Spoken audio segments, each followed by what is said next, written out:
하나님 말씀은 누가복음 23장 26절에서 31절까지입니다. 시작.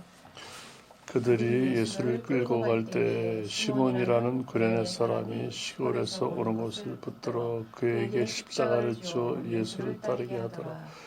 또 백성과 및 그를 위하여 가슴을 치며 슬피 우는 여자의 큰 무리가 따라오는지라. 예수께서 돌이켜 그들을 향하여 이르시되 내 딸들아 나를 위하여 울지 말고 너희와 너희 자녀를 위하여 울라.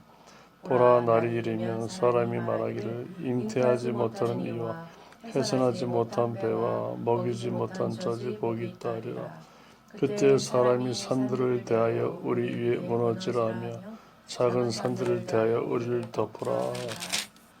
푸른 나무에도 이같이 하라. 마른 나무에는 어떻게 되리요 하시되. 아멘.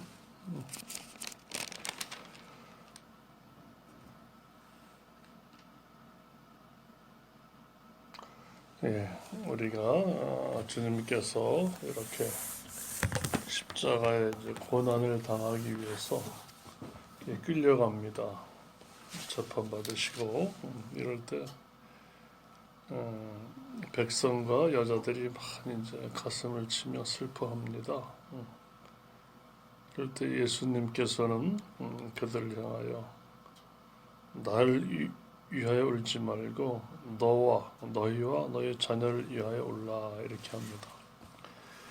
그러면서 날이 이르면은 잉태하지 못하는 이와 해산치 못한 배가 복이 있다 얘기입니다.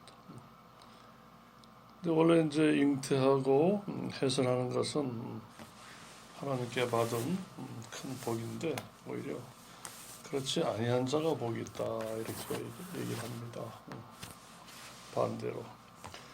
그리고 그때에는 얼마나 혹독하고 고통스러운지 산들을 대하여 차라리 우리 위에 무너지는 게 낫겠다. 우리를 덮으라 하는 그런 큰 이런 울부짖음이 들린다는 것이죠. 그래서 우리는 여기서 보면은 또 34절에 보시면 주님 말씀하시기를 아버지여 저들이 하는 것을 모릅니다. 알지 못합니다. 이렇게 이제 오히려 자신을 죽이는 자들 향하여 이렇게 안타까움으로 이제 기도를 합니다.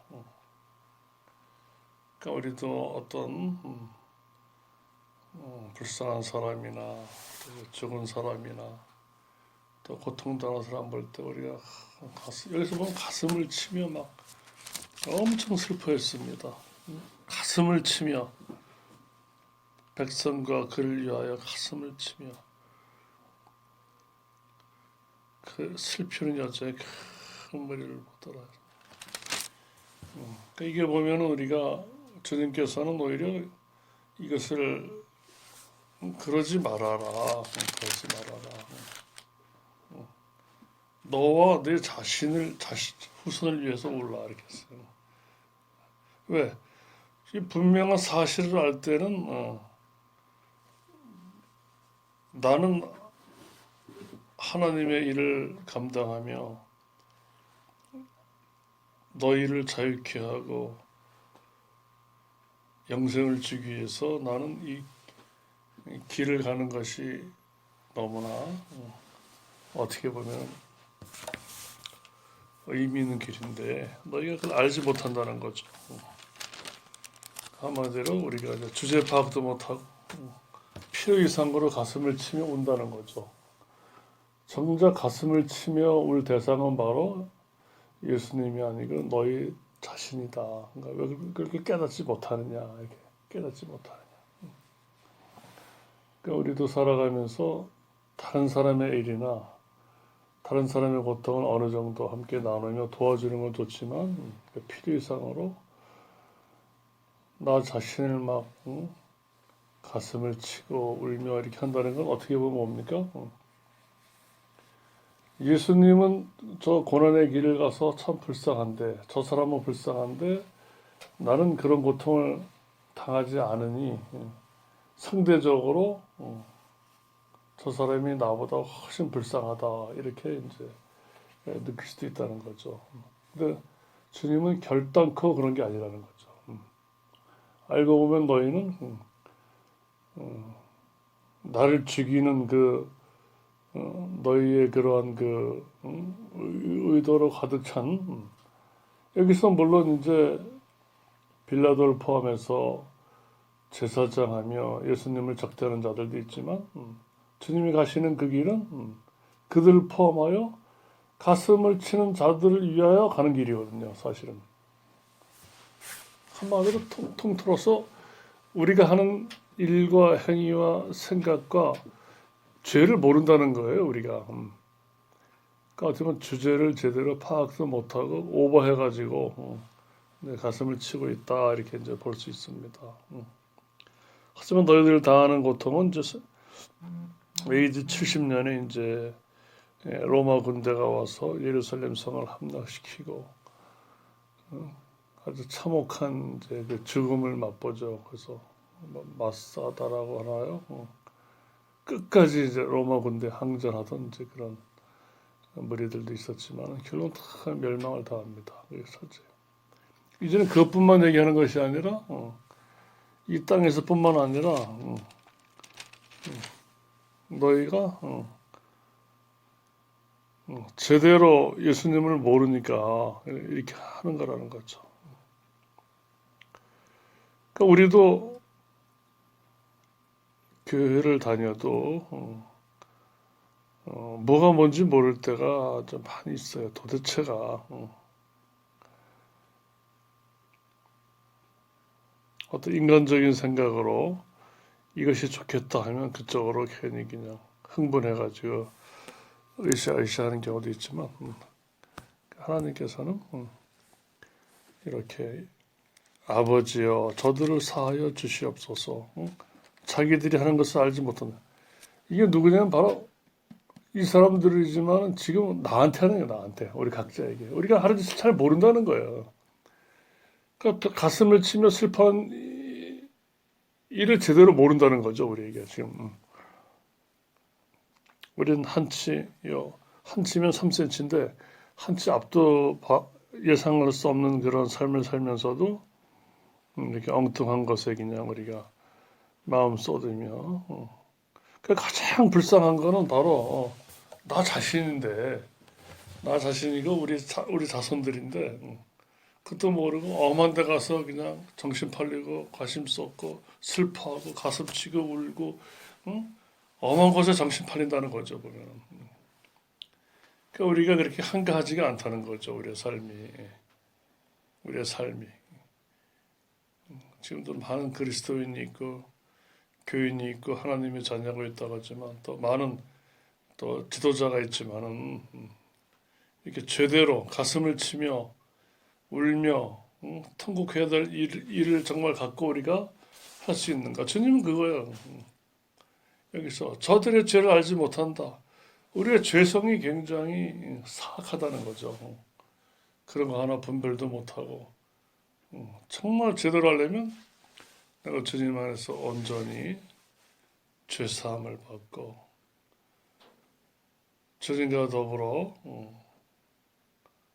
나의 고집과 하나님을 향한 반역적인 생각과 행동은 오도간데 없어야 되는데 이런 것은 관심이 없고 눈에 보이는 가까운 것에 어쩌면 내 눈앞에 닥친 어떤 이런 것으로 인하여 내가 뭘 어떻게 해보려고 해서 아니 가슴치고 뭐 슬퍼면 뭐 해결이 됩니까? 안 되잖아요. 끊임없이 우리는 교회를 다녀도 어떤 일이 생겼을 때 해결 방법이 끊임없이 즉각적으로 주님 앞에 마음의 무릎을 꿇든 모습의 무릎을 꿇든 이렇게 하지 않고 끊임없이 가슴을 치며 어떤 방법을 뭐 가슴을 친다고 하면 방법이 오나요? 그냥 어떻게 자기 위안이죠. 자기 위안. 내가 이렇게 슬퍼하는데 나는 죽지 않고 저 사람은 죽는데 나는 망하지 않고 저 사람 망했는데 슬퍼. 그건 무슨 죄이 되는 얘기. 그러니까 어떻게 보면 뭡니까? 성경에서도 죽은 자를 이렇게 몸을 찢고 그렇게 하지 말라 그러잖아요. 어차피 다 죽는 거예요. 그렇게 우리가 앞서간 사람보다 잘난 것도 없고 다 똑같다는 거지. 그래서 우리는 늘 주제 파악을 하면서 하나님께서 가장 가슴치고 슬퍼야 될 것은 나의 죄성인 늘 살아가지고 일상생활 가운데 시퍼렇게 살아가지고 하나님을 향하여 또 사람을 향하여 또 나 자신을 향하여 이렇게 하나님께 용서받으려고 하지 않고 난 이것이 항상 옳아. 이것만큼은 난 꺾을 수 없어. 하나님께서 우리 마음의 어떤 그런 완고함을 해결할 수 없을 정도로 이렇게 무능한 분으로 만드는 내 위주의 내 방식대로의 어떤 삶을 좀 경고하시는 걸로도 이제 보입니다. 그러니까 언제든지 우리 주님 오라 그러면 가야 돼요. 우리는 아무것도 아니야. 근데 여기서만 내가 어떻고 내 성격이 어떻고 내가 상담을 받아도 물론 그들은 그럴 수밖에 없어요. 안 되니까. 근데 주님의 말씀에 능력과 권위 앞에 우리가 딱 순종하면은 우리 입이 다물어지고 우리 마음의 불만과 저항이 정말 쓰레기와 같은 주장임을 알게 되고 그럼 알면 다 막히는 거예요. 그러니까 아담과 하와는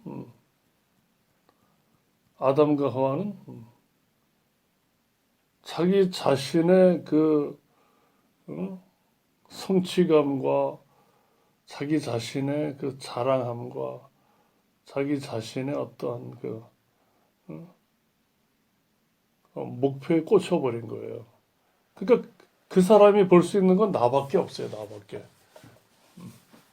나밖에 없으니까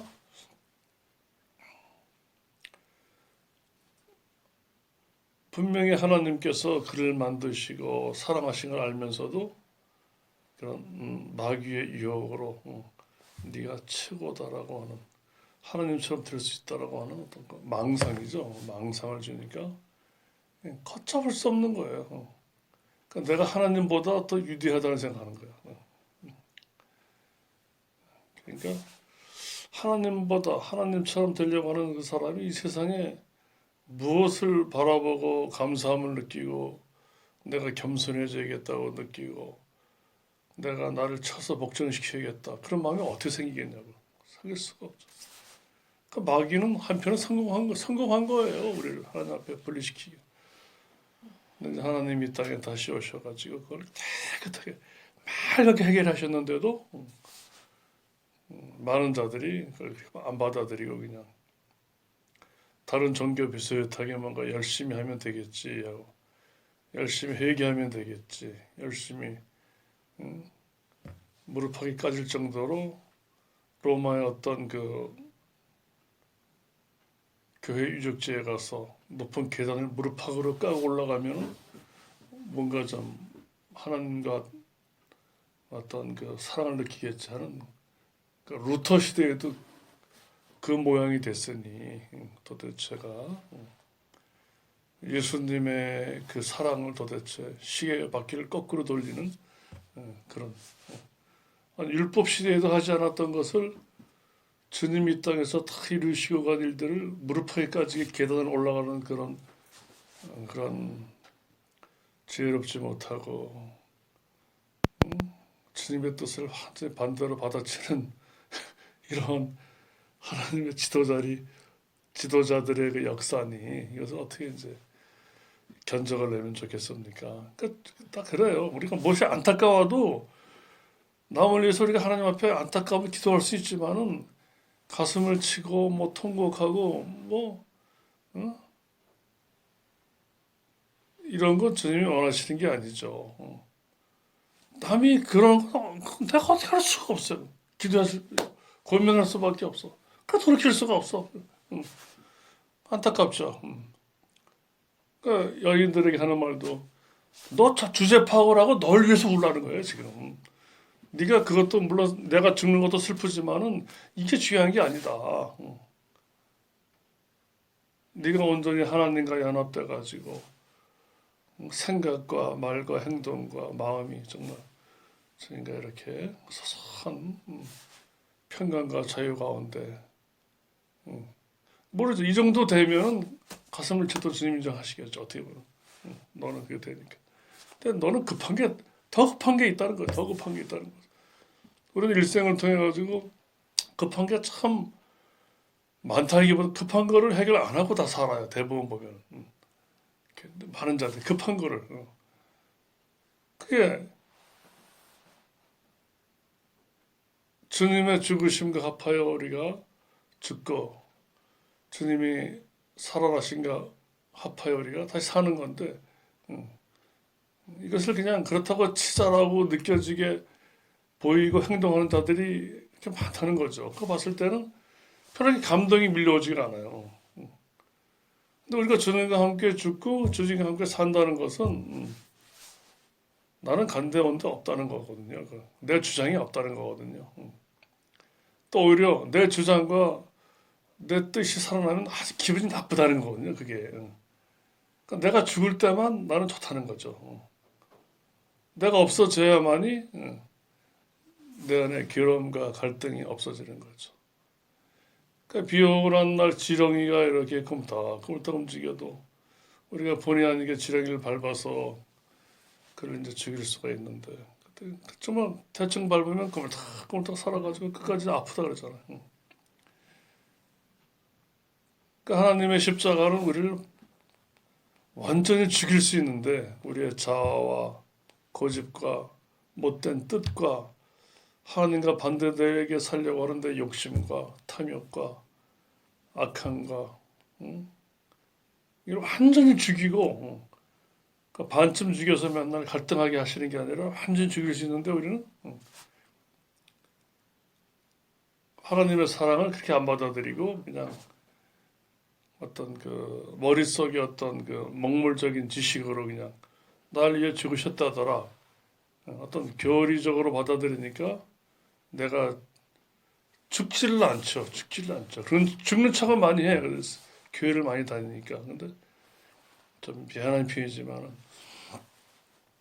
많이 공부를 하던 신학을 하던 목사님이 목사 생활을 오래 했던 뭐 교수를 했던 정말 죄송한 내 평가지만 그 주님과 함께 죽은 그런 그 어떤 그 면이 같이 이렇게 많은 대해보고 많은 몇 년을 같이 대해봐도 그런 면이 잘 안 보여요. 이게 어떤 내 잘못된 판단일 수도 있지만은 하나님의 그 보혈은 예수 그리스도의 공로는 우리를 완전히 죽인다는 거죠. 그러므로 인해서 우리가 이렇게 한가하게 통곡하고 가슴을 치며 울 일인지 아닌지조차 이렇게 분별하지 못하게 하는 게 아니라는 거죠. 분명하게 나 자신의 완악함 때문에 슬퍼할 수 있고 왜 주님을 죽이는 게 내 완악함으로 죽인 거거든요. 이게. 그걸 동정히 여기는 게 아니라 내 완악함을 슬퍼하는 거죠. 주님께서는 그님 해결해 놓으신 귀 있는 자는 성령께서 들으라 하셨습니다. 우리 모두 그러한 삶을 사시기를 주님의 이름으로 축복합니다.